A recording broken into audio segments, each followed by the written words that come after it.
account processes and how to make sure that you have a good compliance regime that meets what we're seeing at Fair Trading. So for our first presentation, I want to introduce Paul Simeone. Paul's the director, principal and founder of Simeone & Co. with over 30 years experience as a registered company auditor, registered tax agent and fellow of CPA Australia. Holding a Bachelor of Business, Paul has led more than 11,000 trust account audits, 1,000 strata audits and numerous commercial property outgoing audits across Australia, and has advised on the purchase and sale of over 100 rent rolls and developed specialised audit, taxation advisory programs tailored to the real estate and strata industries. Under his leadership, Simeone & Co. has the largest real estate trust account audit in New South Wales, trusted by over 500 auditors agents in the last year. I welcome Paul to run through his presentation.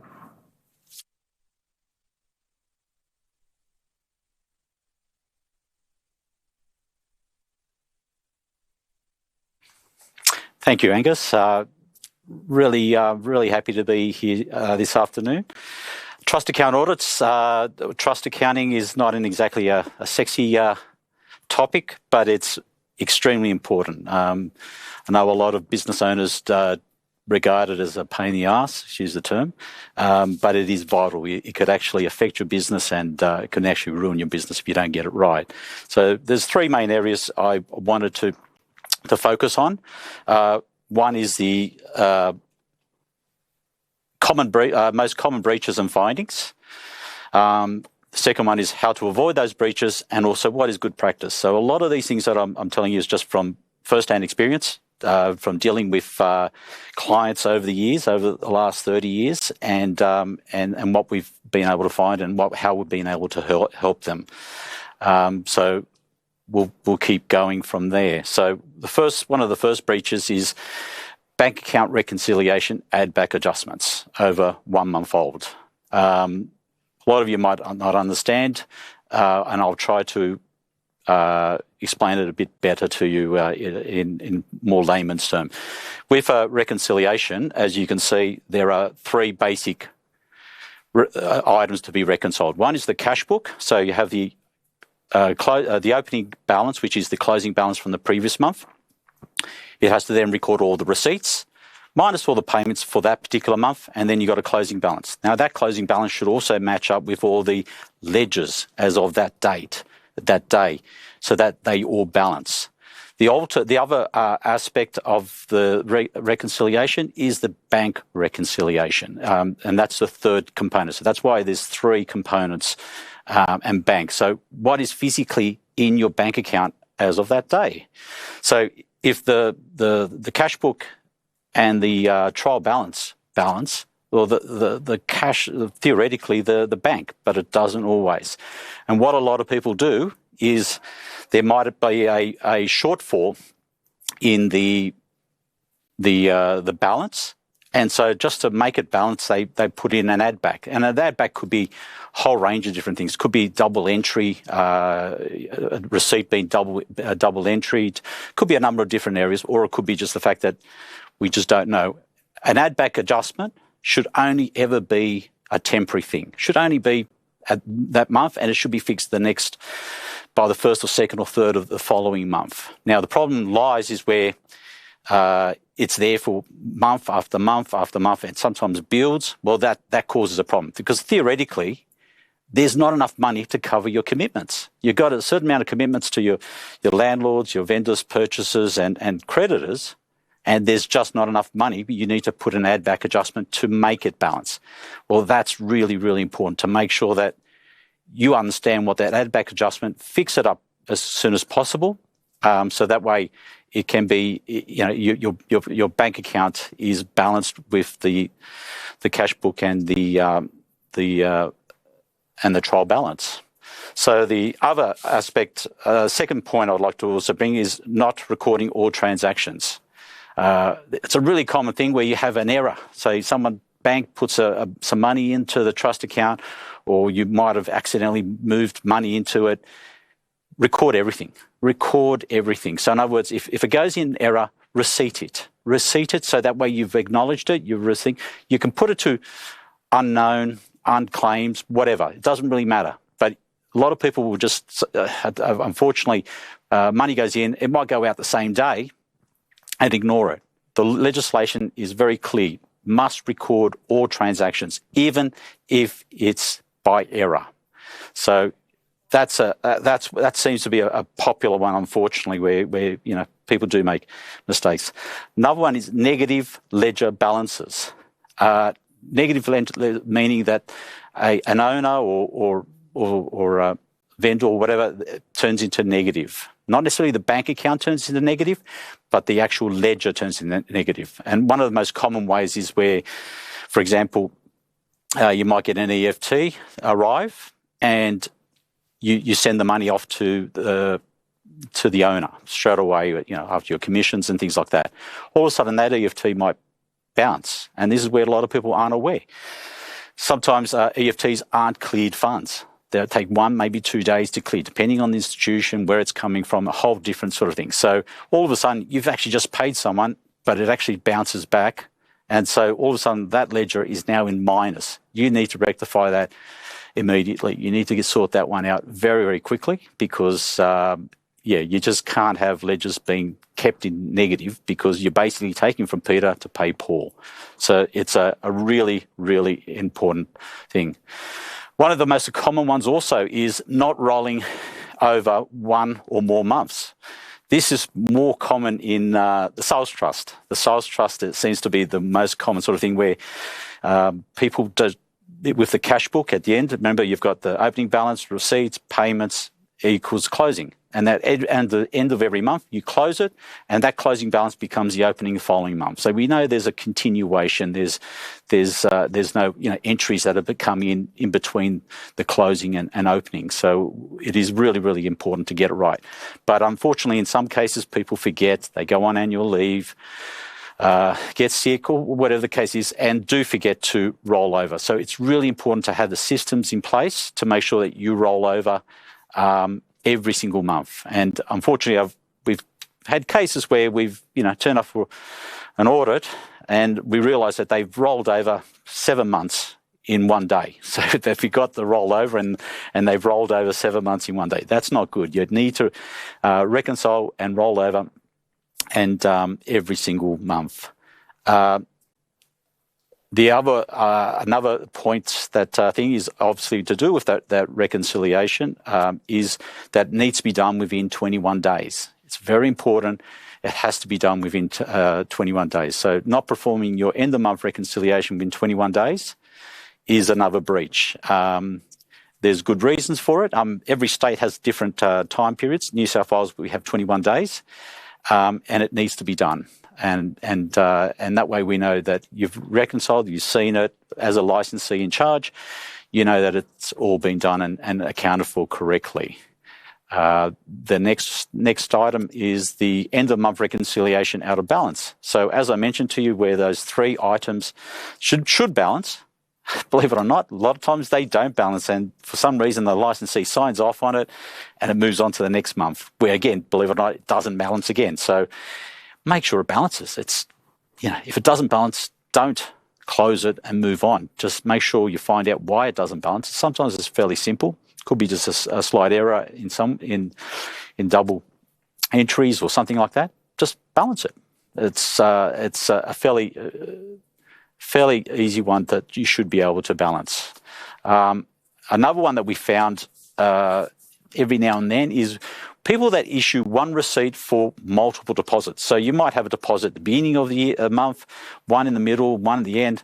Instead of issuing 3 separate receipts, we've had unfortunate clients who actually just do the one for the 3. No, each individual deposit, each individual payment should be receipted and recorded in the cash book, ledgers, etc. So not having lump one receipt that covers 2, 3, 4, and I've even seen more deposits. No, that you need to be very specific. That way it's transparent. You can see it. It happened on the 2nd of May. There's the receipt. Bang. You can trace it. You can see it. Not 2nd, 15th, 18th. It's just not not the proper way of keeping good record keeping. Another area that seems to sort of go by a lot, and people sort of put it aside, is unidentified items that are over 2 years old. So you might have money that's sitting in your trust account, and you don't know where it's from. You've done you've inquired with the bank. You've done everything you can. Well, what you have to do is actually take that money, put it into the unclaimed money form. You complete the unclaimed monies form and send it to Revenue New South Wales. That way it's off your balance sheet. If for whatever reason someone turns up and says, hey, I gave you money 2-3 years ago for this particular thing, and there's a date and you can verify, you can then address it and send them to Revenue New South Wales in regard to it, and they can then take it up with them. So that is an area that is often a very common sort of thing, because you just let it go, you forget about it. But it's one that we do remind clients. Another one that is becoming less and less common these days: banking of cash and cheques not performed within 2 business days. Believe it or not, yes, a lot of banks these days, especially Macquarie, they don't take cheques anymore. They don't issue cheques anymore, so it's probably becoming outdated. But still, the cheques and cash are still being issued or paid, and you need to be very vigilant about banking them very, very quickly, and 2 business days, or soon as practical or possible, because I know branches are closing down everywhere, and sometimes you need to, it could take you 20 minutes, half an hour to an hour to get to a branch to bank. But Fair Trading understands that, but you have to still get it, because at the end of the day, you've receipted it. It's saying you've got it in the bank, but physically it's not there, so it needs to be in there. And the other one that I'm finding also over the years, again, cheques being cashed out. Meaning what it is that cheques should have the term not negotiable on them. In other words, they can't be sent to the bank for cash or transferred to somebody else or allocated to somebody else. It has to be, it has to be not negotiable. Now, what happens is, unfortunately, you might have some elderly clients who really don't want cheques or bank accounts and have for years asked to have that money in cash. No. You can't make it out to cash. They go to the bank and then cash it in, because firstly, it's illegal to do that. Also, from your point of view, as the licensee in charge, there's actually no proof that you actually paid that landlord. Zero proof that you've actually paid, because they've gone and cashed it. You can't. There's no trial. The trial stops with the money going out of the bank account, but where did it go? Nobody knows. But it's an area that really does need to be stamped out, and you should avoid that from doing it, because it actually is bad practice. It's not good. You really want to do electronic transfers or even issue cheques, whatever the case is, but you want to trace where the money went to. It went to this bank account, so that way we know exactly where it went, and then it covers yourself, because if that person passes away down the track, their next of kin or their solicitor or whoever takes over, they say, well, what's happened to the rent checks for the last 3, 4, 5 years? You can't prove that you actually paid them. So there's a reason why this legislation is in place. It's there to some degree to protect you. You need to be protected, because they can come after you because there's no proof that you actually paid that amount of money if it goes to cash. So they're the main breaches that we've sort of over the last few years, or the last 30 years, but in the last 3 years in particular, that are the most common. I'll go into how to avoid the breaches. And obviously, a lot of them are self-explanatory, is obviously to ensure add-back adjustments are not outstanding for more than 1 month. So in other words, you fix it up the following month. You find out what the problem, where the adjustment is, why it happens, and sometimes it could be just human error. We're all humans. When we make mistakes, a lot of times, from my findings, that's actually not the breach. The breach actually is what you do afterwards, or what you don't do afterwards. It can actually be where the breach occurs. So you might do receipt something twice or whatever, or multiple receipts payments twice, and so yes, you might have an adjustment to make it reconcile, but you have to fix it. You need to fix it pretty quickly. If you do that, as far as I'm concerned, that's not a breach, because you've acted upon it. Once you become aware of it, that's all good. But if you let it go on and on and on, month after month, no good. And unfortunately, that's just bad record keeping. Verify all transactions have been accounted for. Again, as I said, make sure that every deposit is receipted, every payment recorded in the cash book. It's just good common sense and good record keeping. Confirm no ledger accounts have negative balances. So as a licensee in charge, when you're doing the reconciliation, you should always have the trial balance also. So that's the third part of the reconciliation. Make sure you just put your eyes through, make sure you go through the balances and say, okay, there's no negative balance, good. If there is, ask the question, why? It could have been something very simple, could have been an error. Again, there could be a lot of things, but it has to be fixed, and that has to be fixed immediately. So that's a really important aspect, that from a licensee in charge, you're responsible for that money. You need to make sure that you have some level of confidence in that. So seeing a negative balance, they should really ask questions. Okay. Set reminders to prepare bank reconciliation, close and roll over the month. So with property management, not usually a problem, because you pay your landlords and there's a process and thing, and usually it gets closed off and done by the end of the month, because landlords are screaming for their money. Sales, unfortunately, because it's spasmodic, and it could happen. You could have no transaction one month and multiple transactions another month. Sometimes you don't think, but you should set some sort of reminder, some sort of system to be in place that you do automatically roll over. So that way you don't have, multiple months being rolled over at the same time. Ensure that the cash book, trial balance, and bank statements reconciliation or balance, again, self-explanatory. Always issue a receipt for every deposit received, including reversed transfers. So, if, for example, you send some funds out and it returns back, receipt it. Everything that comes in and out of a trust account must be recorded. Do not ignore it. Always issue a receipt for. Sorry, I just meant that. Keep records of unidentified items. Remit any of them after 2 years to Revenue New South Wales, like I mentioned before. Also ensure that only cleared funds gets paid out of the trust account. Really important. Don't use uncleared funds. Wait until they're cleared, then send it out. Checks should have not negotiable on them.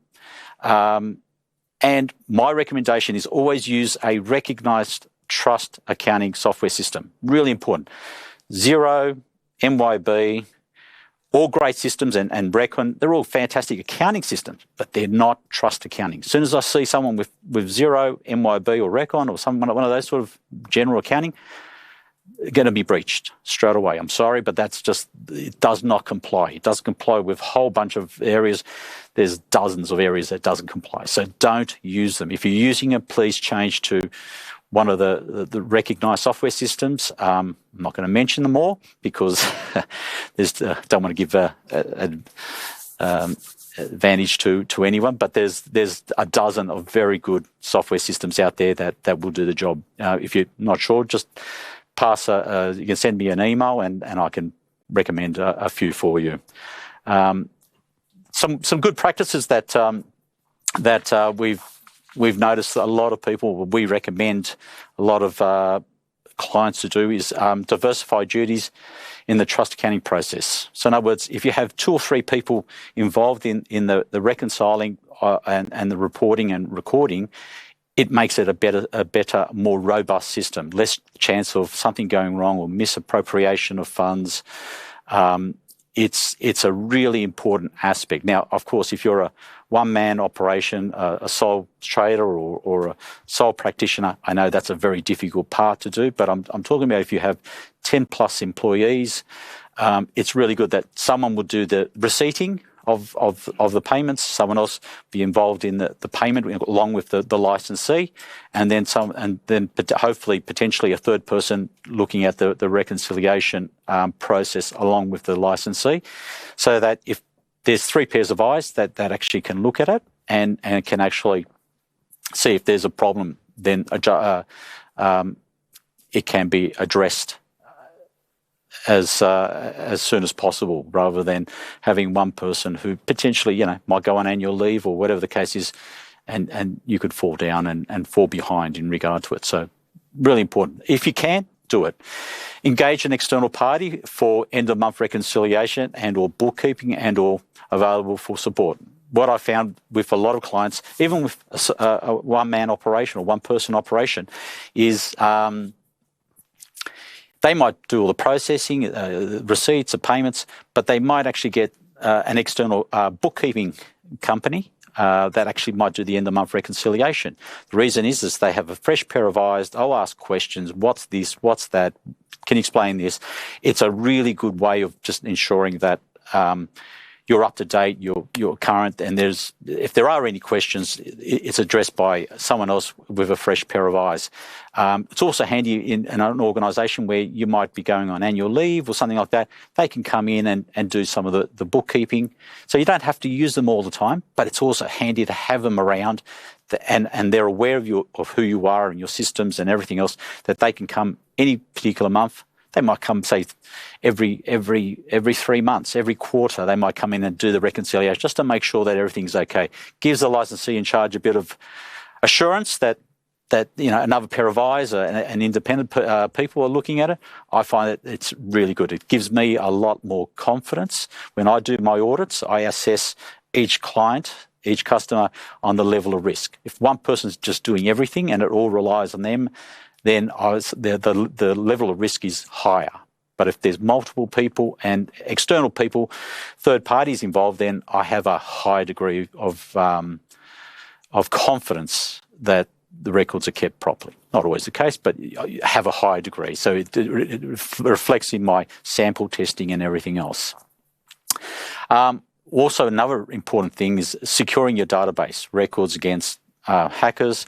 Backup constantly. I mean, minimum monthly, but you should be doing it a lot more, at least weekly. I know some people do it daily. It is really, really important. And monitor anyone who has access to your database. One of the areas that has come to my attention over the last couple of years is people, especially if you're doing audits, and some audit companies do outsource their audits overseas. So these people have access to your database. They have access to your clients, your customers, and with real estate agents in particular, the biggest thing you own is your property management. That's the most valuable. So all of a sudden you have these people potentially overseas having access. Be aware of who you give access to, and ensure that whoever you do use there's their own security. And internal security to make sure that nothing happens, but also ensuring that you have sufficient amount of firewalls and everything else that is required to maintain your security, the information of your clients, everything. It'll be a nightmare to see that information sort of disappear. Require at least 2 people to verify end-of-month reconciliations other than the preparer. So it's a good practice to have, say, someone who does the reconciliation, but have 2 other people, say 2 directors of the company that weren't involved, actually sign off on the audit. Have a look at it, check it, verify it, and say yeah or nay on that audit, because it's important to have as many eyes and verifying that it is good, it is all above board, and you're comfortable in rolling over to the next month. Have the licensee in charge sign and date the end-of-month reconciliation to confirm it was completed within 21 days. Well, and again, it has to be completed within 21 days. What I like to do as a practice, and I do recommend a lot of my clients to do, is actually print off the reconciliation and trial balance every month, and for the licensee to sign off on it, because then you can prove the licensee has witnessed it, has signed it, has cited it. Within 21 days, they sign it, then put it in a folder. Just that. They don't have to print off the cash books or the ledgers or anything like that. Just the reconciliation, because if they physically sign it, date it, perfect. You've done 21 days, so if the people at Fair Trading decide to walk in, here it is, there's a date, there it is, you can prove it, you can justify it. It's also just good to have just that manual copy to see that that reconciliation is done and the licensee has witnessed it. It's very important to see that the licensee has witnessed the end of month reconciliations. Another thing I would highly recommend is save each end of month report and all transaction on a PDF for record keeping and retain it for at least 3 years. Now, what happens is why it's so important, especially with a lot of the cloud software systems. And this is something that you might not be aware of, in fact, most people aren't aware of, is that you might be on one of the cloud software systems, and then you decide to change to another system, another software, which is fine. There's no problems with that. But be aware that a lot of these software companies will only keep your record for 1 year. 1 year, maybe 1 year and a half, roughly. They will then delete it, gone. So in other words, you keeping your records for 3 years, you might be in breach of it if you then change software companies and all of a sudden they delete it because it cost them an arm and a leg to keep your storage, to host your storage and for them to pay for it when they're not getting any subscriptions from you. And so it is very, very important that you do save your end of month reports, be it your cash books, ledgers, as a PDF, and save it in your network, save it on your systems. So that way, if you did change it, you still got it. 3 years down the track, you still got those records recorded and you have it there, because this is something that most people aren't aware. They change over and all of a sudden they lose everything. They lose potentially 10 years worth of information. Bang, gone. So be really, really careful. Save it everything. It's a good practice. Just also if something happens, you get hacked, at least you've got records that you can go back and record. It's just a safeguard that I highly recommend. Another area I would recommend is passwords. Making sure that the passwords, you often change your passwords, your employees' passwords, and also limit the amount of access certain employees have. Not everyone should have all access. So if someone's only doing receipting or certain duty, well, they only should have that limited. You don't give everyone unlimited access. You want to limit the amount of risk that potentially they could inflict or someone could inflict in regard to it. But changing passwords at least once, twice, 3 times a year, I think is a bare minimum. One of the other areas that I often get asked is Excel spreadsheets. Do Excel spreadsheets, are they acceptable? The answer is yes and no. Excel in its own right, no. No, it doesn't comply because you can change it, you can alter it, you can change. So in other words, an auditor can go in there, have a look at it, and good. But then the next day you can change all the information and details and everything else. So an Excel spreadsheet by itself, no. But if you use a template and you use it to do the ledgers and cash books and everything else, and then save it as a PDF, it's got a date on there, so I can see the date that you use. That then becomes a manual record. It's not a software record, it's a manual record. Then it is, in my eyes, acceptable because it can't be changed like that. If once it's a PDF, it's locked in, it's got a date, so I can see the date that you saved it. Within 21 days of end of month, bang, gotcha. And as long as everything complies, the cash book complies with all the regulations, all the details, the ledgers have all the details, reconciliations, trial balances, etc. As long as they all comply, receipts, everything, then I don't have a problem. But again, PDF, it's really, really important, and that way you can keep it and think. But if you're doing a lot of property managements, look, my recommendations is go with a software system, a recommended software system, because it's just a painful exercise to do that. So those are the main areas that I've wanted to talk to you about and just bring to your attention. Record keeping, as said, sometimes, and I've been dealing with owners of businesses for many, many years, and I understand it is a pain in the ass getting it audited, having it done, but make sure you get the right people, who understand what they're doing, understand what they're auditing, can actually give you and assist you to make sure you comply, because that's part of what we see our job is as auditors, is part of the education process. We need to educate our clients on just how to make sure that they comply and how to make maybe life easier, that potential problems that could occur down the track are negated. They're not a problem because you've taken good practices, you've taken advantage of the ability to delegate your duties and a whole range of different things, and you have systems in place that actually can improve the practice, and you can continue making as much money as possible. Hopefully.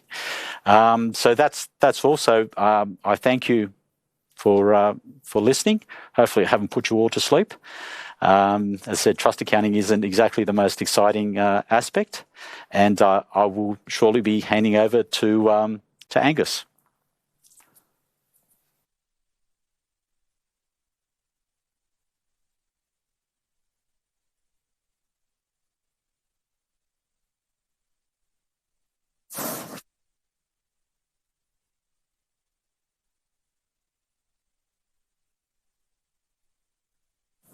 Thank you to Paul for that really good introduction to the topic. Really excellent overview, and I'm hoping that a lot of you have taken a lot out of the insights that Paul was able to bring.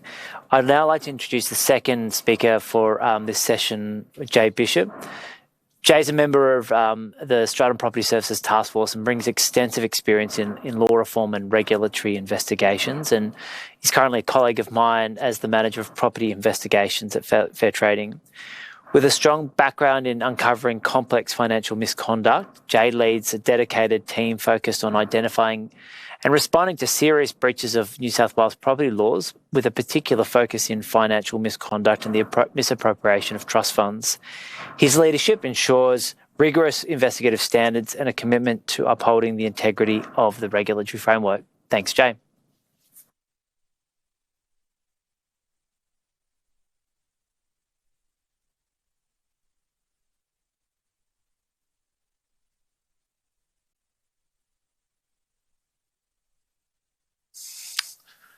Good afternoon. I'd just like to firstly thank Paul in relation to his presentation to us this afternoon. I'm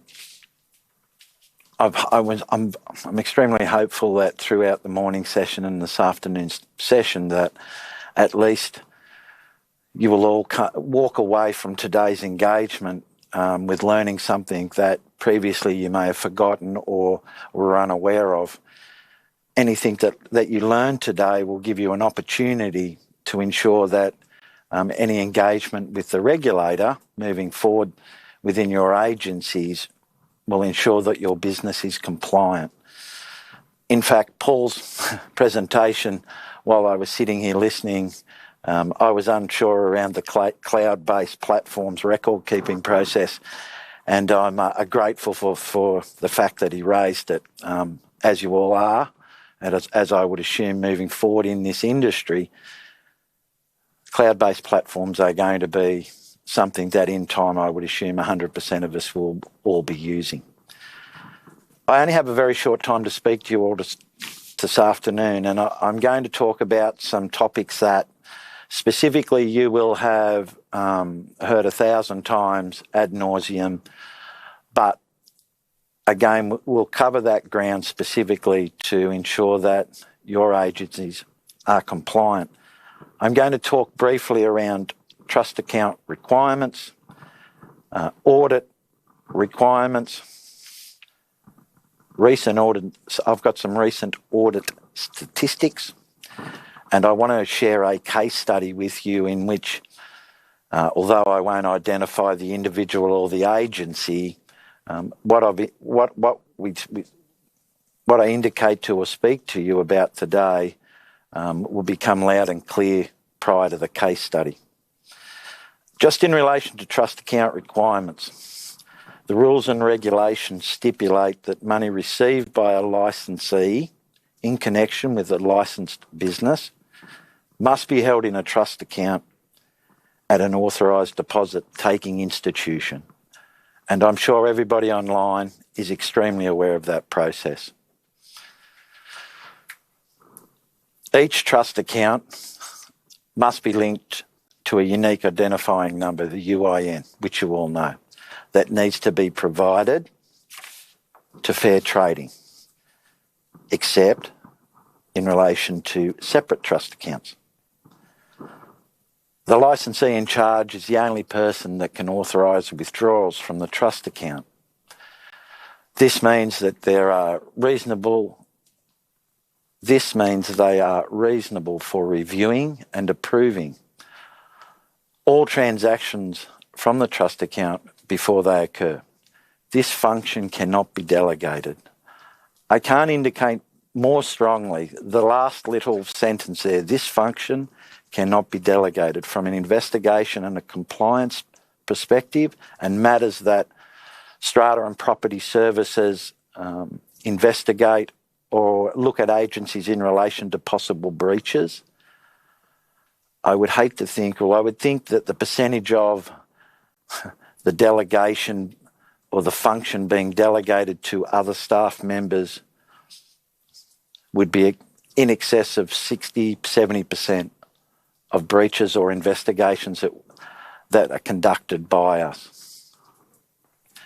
The separate trust accounts are interest-bearing trust accounts open for vendor/purchaser of strata plans. Strata plans need separate trust accounts for capital works and one for administrative works.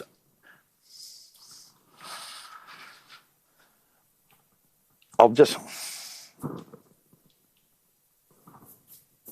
move on to the audit requirements. The annual audit period is from the 1st of July to the 30th of June each year. An audit needs to be completed if you received or held trust monies during the annual audit period. Audits need to be qualified under Section 115 of the Property Stock and Stations Act. And audits must be submitted by the 30th of September via the audit report online. Ensure that the audit has been submitted by a qualified auditor. I'll just move quickly to the recent audit statistics for the year 23-24. Audits received, as you can see on the screen, were 10,203 non-breaches, 9,614 minor breaches, 52, which in relation to the regulator would probably be be an education in this case, a moderate breach, 459, which would probably be, it wouldn't be an educational letter, it may be a penalty, a financial penalty issued. And major breaches, 78. I know to me that looks an awfully large number, but there are 10,000 audits. That type of a major breach will either return to the investigation branch, in which a full-blown investigation will be conducted, and or the matter, if the audits haven't been lodged, and I would assume none of you out in the audience are aware of or are part of this process. If they're not lodged, we'll take disciplinary action from a regulated perspective due to the non-lodgement of them.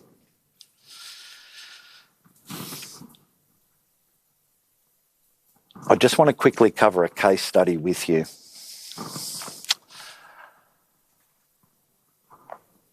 One of the more common themes we're seeing at the moment is where property managers are misappropriating the trust accounts through false records and a lack of oversight from the licensee in charge, which comes back to the function can't be delegated. I'm going to run you through a quick case study that shows how treating the trust account as a tick and flick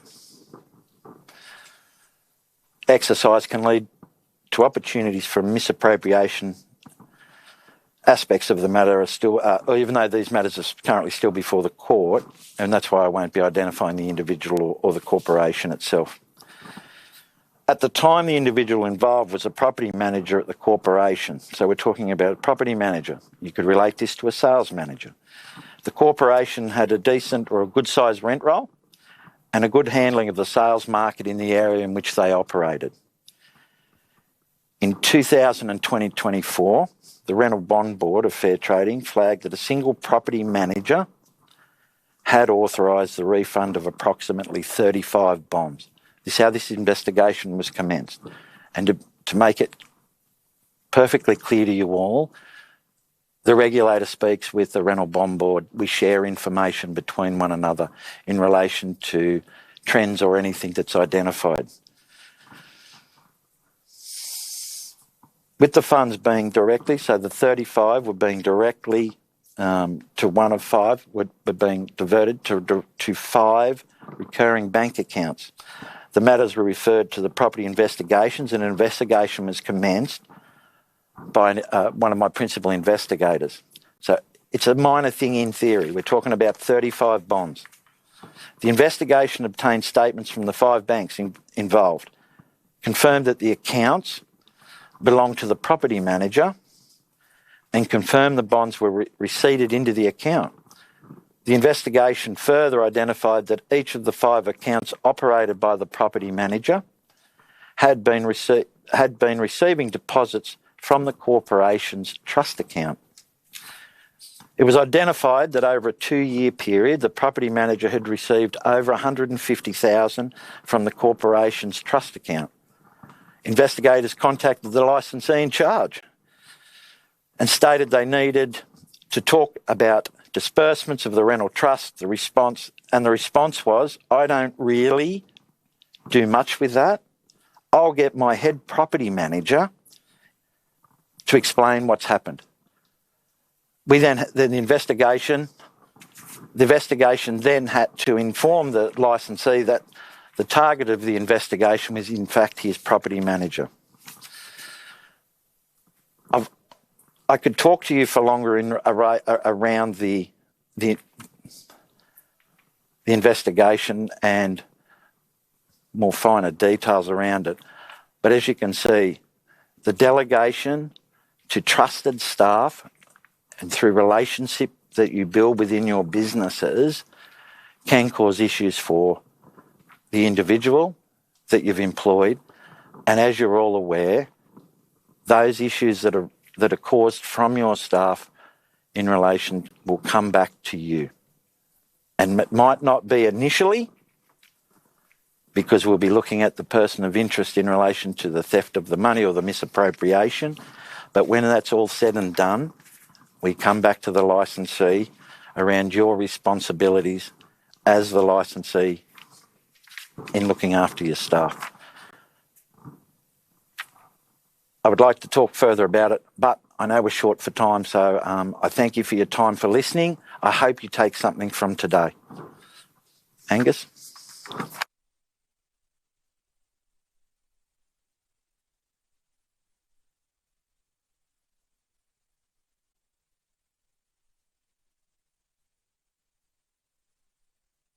Thanks, Jay, and I appreciate the insights into what we're seeing on a day-to-day basis in the trust account space. I'd like to also welcome Lynn Evans, a Principal Inspector in New South Wales Fair Trading's Property and Strata Task Force, who will be joining us on the couch for the panel session. First question comes from Robert. Buyers agents do not use trust accounts, and many sales agents now use third parties to host and do their trust accounts. So should it be separated from the normal licensee the Class 1 license holder requirements as a separate license? So I think we get a lot of questions around the framing of licenses, and I think we'll be touching on it this afternoon in the buyer's agent session. The answer is at the moment, no, there's no contemplation of splitting out that responsibility. We think the licensee in charge is someone it's a standalone role. You need to have a Class 1 license. Obviously, you need to notify Fair Trading. We're comfortable with the current requirements, but we'll obviously keep an eye on that. And it's a very fair question, Robert. Next question is from Linda. If our bank doesn't accept cash or checks anymore and the client wants to pay with one of those payment methods, what do we do as both of these payment methods are legal? Paul, I think you touched on checks. Yeah, no, it is. It is becoming more and more prevalent in regard to it. And actually, I can appreciate the frustration, but they are legal. But if a bank won't accept a check or cash, I think they are legally required to accept cash. But if they're not able to receive checks, you're going to have to look at alternative methods to be able to receive funds from now on.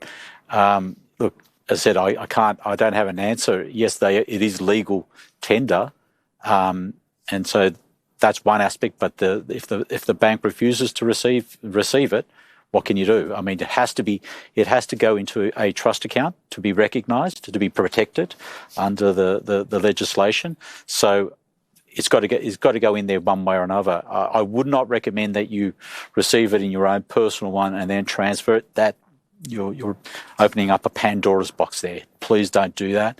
Talk to your bank, see what other alternatives they could probably come around with. Maybe there is another option on the cards, but I know that speaking to Macquarie and a couple others, they won't touch checks anymore. So as of November, I believe, last year, they don't want to touch checks. So, yeah, I'm sorry, but that's unfortunately where we are.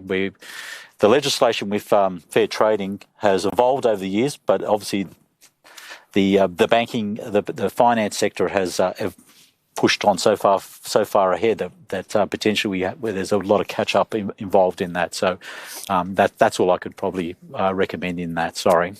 That's usually what happens, isn't it? That the industry and sector gets well ahead of the regulator. So we try to keep pace, but that's a good one. Lovely comment here from Carmen. Was a great session, Paul. Kept me interested. I'm not sure what that says about the morning sessions, but I don't know. Might be right. Might be related to. Yeah. I think that's. Question here from Christopher. Do you have to do a reconciliation if you're not holding trust monies that month? Yeah, that's a good question. Actually, that's a really good question. So theoretically, if you have received no money at all during the year, and it's zero, the bank balance is zero, then there's no actual requirement to keep because there's no records to keep. If you started at zero, end at zero, and there were no transactions, it's been dormant. So that's fine. But if you had some transaction the month before, you still, even though there'll be no transactions or zero, you still got to reconcile, close, and roll over because you don't know the following month. And if you do have a balance, say there might only be $50 in there, it doesn't matter. You still need to do that reconciliation. As long as you have $1 that's sitting in your trust account, you've got to still reconcile. You cannot get away from not reconciling. The only times I said is if it's dormant, there is zero transactions and you don't intend to have any transactions, then I can accept the fact that there no records because there's nothing to record. Can I just add to that? Yep. There's also, in that situation, if you've had a trust account for the trust account period open and there's no transactions, when it comes to the audit process, we will still expect you to provide us with evidence that you have had nil transactions during that period. Yep. So you will be required to, you may have seen in the information that we release out to the media, audits are still required. We call them nil transaction audits. You'll have to provide us with bank statements for every month to show that there's no transactions. So why don't we stay with you, Lynn? How long should the trust account records be kept? Well, the trust account records, the statute of limitations on the Property and Stock Agents Act and regulations and the records required is a 3-year period. But I would also consider best practice if you've got, like, say, for instance, a rental that is for the that has been going for 20 years, while that function is still going, while that rental is still in play, then obviously you have to keep records to indicate what has happened with that trust account. What's also interesting is that under fair trading, under the Property Stock and Agents Act, it is 3 years. Under the ATO, it's 5 years. under the corporations law, it's 7 years. Yeah. Well, who do you want coming knocking? Yeah, Fair exactly. trading on the ADO, right? What I tell my clients, minimum 3 years. The absolute minimum is 3 years. Yeah. But understand that there are other jurisdictions, federally and the like, that actually impose a different one. So they might say, look, ATO, from a tax point of view, it is actually 5 years. From a Corporations Act, it's actually 7. But you keep 7? I don't know. 3 years minimum. Yeah. 3 years minimum, I would say. And it won't stop us, obviously, the property and stock agent, 3 years, but won't stop us from bringing matters under the Crimes Act if we find that there's been fraud. So keep that on your record, that keeping it for longer helps you to kind of make sure if anything goes wrong, you've got a good record of that. Are there stats on agents prosecuted for misappropriation of trust monies? What fines, licence revocation, barring penalties, etc. were imposed? So, John, yes, we do publish those statistics. We're doing a year in review at Fair Trading where we say all the kind of the prosecutions, etc. we've undertaken, and we publish the trust account and financial crime issues in Property Matters and on our socials. So keep an eye out for that. We absolutely do prosecute them. It's the one that we do very well, and Jay's got a well-oiled machine in the investigations team on those matters. We've got a pre-event question here. Is there an opportunity for industry input consultation in an attempt to better meet the needs of industry, as there are some items in audit consideration that are simply old and irrelevant here in 2025? When is the trust audit legislation reviewed, updated? I'll take the last bit first, and I'll throw to Paul for some of those. What are those outdated pieces? At the moment, no. There's not a current scheduled review of the trust account framework. I will say that we do keep an eye on it. We do take a risk-based approach, and we want to keep it contemporary with what's emerging in the sector, but obviously welcome specific feedback, solicited or unsolicited, on where we could enhance that. But Paul, it's a fair question. And it's like the regulatory framework rarely keeps up to pace with what's happening. No, and it's one that we do lobby. We do speak to Fair Trading in regard to updating on what's happening in the real world, in the finance world, in just latest software systems, a lot of areas, and there is a big area of catch up that probably can. The legislation is still valid. It's still predominantly majority. I'd say the bulk of it is still valid, but yes, updating it and making it more relevant is one that I think you guys actually do. Probably every 10 years, every 6 to 10 years, I see new changes and new add-ons and alterations. Well, probably the biggest change would have been the implementation of the portal, where all the questions, and with the audit portal, all the questions that we ask auditors to answer on behalf of licensees every year are reviewed every year before we open the portal. So we try and move a little bit with the times, but yeah. We don't completely stay in the ivory tower. No, we try not to. No. Question here from Mark. As we approach the trust accounting season, as a sole trader and not a member of REA or other organisations, where do I get support for up-to-date changes to my trust accounting requirements?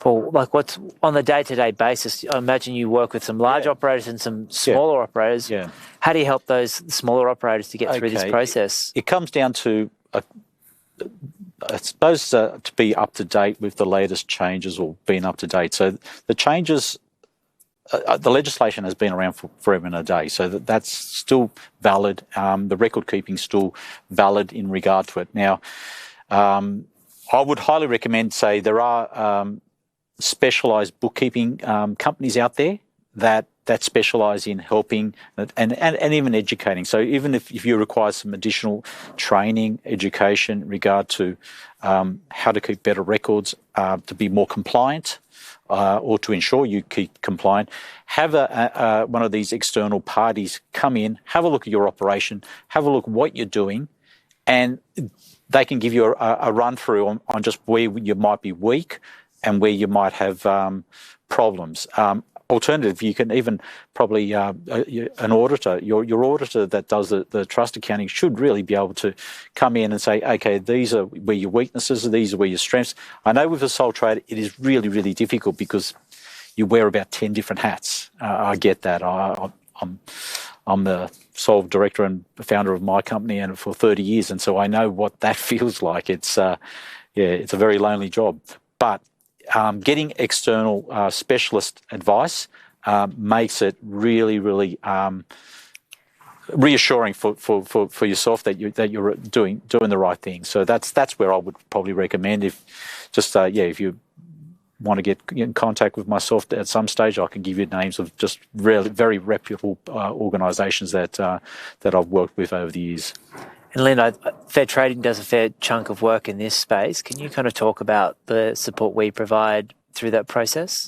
So in particular with the audit process and trust account management, we have a designated team that I preside over with the assistance of some great staff who manage our trust account audits every year, and we have a dedicated email address, a shared inbox that you can send questions to that will be monitored by my team and answered, in a very short space of time by the members of my team. But we're always happy to, provide you with best practice information, lead you to the parts of the legislation that apply and explain, how you can better meet those obligations of the legislation. So because we want the audit process and trust account management to be as easy as we can make it for you. So we're very big on education, and even when we contact you as part of an audit program, once you've provided us with your audit has been submitted, we will then get in touch with you to discuss any breaches that may have been identified. But our first protocol is always education and support. And it's really an important part of our role. Thanks, Lynn. I'm going to go to a quick question here from Heidi. Trust account receipts. If you have deposits on the same day for the same transaction, i.e. sales deposit, can it be receipted as one transaction? Paul?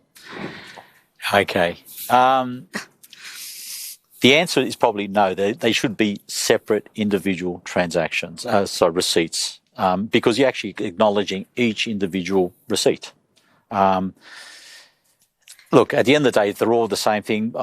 If it happens once a year, I might sort of turn a blind eye. I probably shouldn't be telling you that. No, you shouldn't be. I heard nothing. I deny I said that. The answer is you really should receipt every single deposit. That way you can trace it exactly. It's $5,000 or $2,000 or $500. At least you know exactly that deposit, that receipt. It matches, and it's just a lot easier because you might have 2 or 3 other deposits from other sources that come in between those deposits, and you're trying to work out which is which. No, each deposit, each receipt. Okay, so I've got some quick questions here as well. Lynn, if I, the only licensee in charge for a small agency, have to go overseas, I can access systems there too. Should I arrange someone else not related to my business to represent me? I feel this is a business risk. What does Fair Trading say in this situation? And we're going to get the wrap up in a minute. That's all right. I'll be brief. Under the supervision guidelines, as a licensee in charge, you are responsible to manage your business.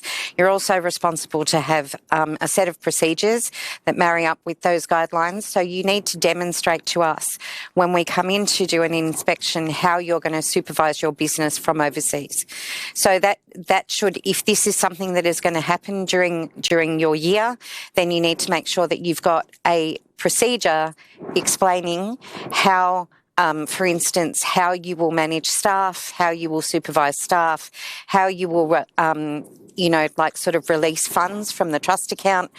Everything that you are going to need to have covered during that period of time needs to be part of a procedure.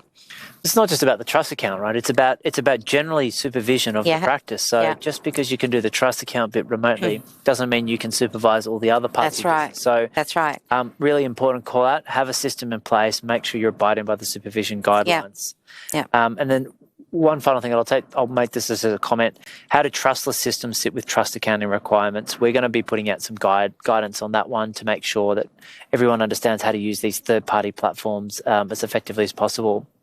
So we're going to jump into 10 minutes for a poll question. Again, this is about what did you take away from this session and some questions on trust account auditing. So make sure that you've picked up some of the tips and issues that we're seeing that Paul and Jay were able to speak to and that we covered in the panel. So we'll be back in 10 minutes for our final session for the day.